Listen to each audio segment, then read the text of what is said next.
আপনার উপর শান্তি বর্ষিত হোক। মহাশয়, এই নথিটি স্বাক্ষর করে দিন। কি ব্যাপার জলিল সাহেব, আপনি আজকে এরকম করতেছেন কি? বসেন, চেয়ারটানে বসেন। জি, কেদারায় বসছি। কে দাঁড়াই বসছে মানে?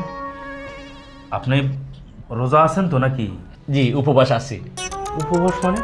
আপনি কি সেহরি করেছেন না? জি, উপবাসের উদ্দেশ্যে ভোর রাতের খাবার খেয়েছি।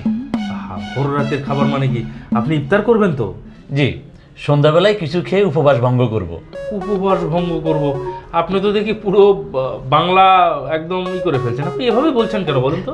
কেন মহাশয়, আপনি জানেন না? আমাদের মন্ত্রী মহোদয় বলেছেন এটা ভাষার মাস, এখানে বাংলা ভাষা ছাড়া অন্য কোনো ভাষা ব্যবহার করা যাবে না। তাই তো বাংলা ভাষায় কথা বলার চর্চা করছি। জলিল সাহেব, আমাদের বাংলা ভাষাটা বিভিন্ন ভাষার মিশ্রণ। আরবি, ফার্সি, উর্দু, এছাড়াও সংস্কৃত, বিভিন্ন ভাষা নিয়েই আমাদের এই ভাষাটা। সুতরাং এগুলো মিশ্রণ থাকবে এবং মিশ্রণ মিলেই আমাদের বাংলা ভাষা। সুতরাং মন্ত্রী মহোদয় যেটাই বলুক না কেন, আমাদের এগুলো তো ত্যাগ করা যাবে না।